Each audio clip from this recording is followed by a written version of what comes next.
Metropolitan Stadium, Bloomington, Minnesota. The Vikings playing host to the Detroit Lions. Late in the first quarter, Fred Cox kicking off after having kicked a field goal to tie the game at 3-3. That's Bobby Williams, number 45, who just bobbled the ball. It may have helped him. He finds open space. He is running to daylight. Nobody's going to get Bobby on this run. It's 85 yards for a touchdown, and the Detroit Lions, who must win to stay alive, are leading by a score of 10-3. Now watch this. The Lions striking again. No. Paul Kasulki on the safety blitz. Minnesota playing tough defense as always. A big loss for Greg Landry. Now on the very next play, watch this. Herman Weaver punting from deep in his own territory. The punt is blocked by cornerback Ed Schrockman. Weaver recovers the ball. Tries to move upfield. Indeed, he does to a degree, but not enough for the first down. And this sets up an eventual Minnesota touchdown by Clint Jones, which ties the game at 10-10. Now we're in the third quarter. And Gary Quazzo is hit by Bobby Williams, number 45. You recognize number 71. That's Alex Karras. Recovers for the Lions on the Minnesota 8. Now, Landry drops back. Looks for number 24, Mel Farr. Hits him. And the Lions take the lead 17-10. The Lions added a field goal early in the fourth quarter. It was 20-10 Detroit, an upset in the making, but Quazzo strikes back. He hits Johnny Henderson, number 80. Henderson moves downfield. Finally hit down on the Lions' 5, a 40-yard gain. Just 4 plays later, Clint Jones, who scored 3 touchdowns this game, moves in for the score, and now it's Detroit 20 and Minnesota 17. Only 1:51 left to play. Quazzo must strike, and quickly. He drops back in the pocket. Looks for a receiver. Finds for the first time this year Dale Lindsey. 49-yard gain to the Detroit 5-yard line. This is the very next play. Again, it's Clint Jones. This is the third of those 3 touchdowns. Clint goes in for it, and the Vikings win it 24-20. They have a 3-game lead in the Central Division of the NFC with only 5 games left to play.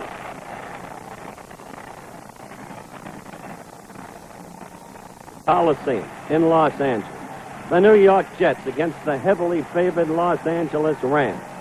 Al Woodall, Namath substitute. The pressure, enormous. The Rams jump to a 7-0 lead. Then the Jets on a 3rd and 2 situation. Woodall hits Don Maynard, number 13. Maynard breaks downfield. Covers before he's down 45 yards to the Los Angeles 29-yard line. This is the very next play. And Woodall is beginning to look a little bit like Joe Namath. He's right in that pocket. He hits the rookie from Jackson State, Richard Castor, who's all alone. The Jets have tied it at 7-7. We're still in the second quarter. Again, looking at Woodall. The Jets have driven to the Rams 3. He hands off to George Knock, the youngster from Morgan State. Knock is in, and the Jets lead it 14-7. Now we're in the third quarter, following an exchange of field goals. Once again, Woodall, who hit for 10 of 17. This time, George Sauer. The beaten player is Kermit Alexander. Sauer streaks down the sideline. It's a 67-yard pass play to the Rams' 11. Very next play. Woodall is now calling plays like a pro. Lee White on the screen pass. The young man from Weber State storms in for the score. And incredibly, the Jets lead the Rams 24-10. Fourth quarter, after another Los Angeles field goal. Al Woodall throwing to number 83, George Sauer. It's another Jets touchdown. The final score becomes 31-20, a big upset. The Jets over the L.A. Rams. Green Bay, Wisconsin, the Packers against the Chicago Bears. The story of this game, the unexpected return and heroics of the old master, number 15, Bart Starr. His club was trailing 19-13 with time running out. And Bart Starr went to work. 1 minute, 30 seconds left in the game. Bart drops back. The Packers are on their own 38, 2nd and 10. He hits the tight end, John Hilton, number 86. And it's a 29-yard gain to the Bears' 33. Now watch Bart again. Oh, how he can use that clock.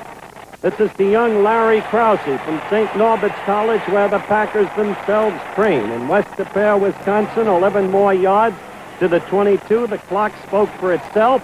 The seconds running out. Bart drifting back, finding no receiver, racing to the outside, in for the touchdown, and the Old Master brings Green Bay a 20-19 victory over the Chicago Bears. Yankee Stadium, New York City, the surprise team of professional football. The New York Football Giants against the Redskins. Going into this game, the Giants had won 5 in a row. Middle of the second quarter, the Giants leading 7-6, and Ron Johnson, what a performer he's been this year. Rambled from the 17 to the 3. He fumbled.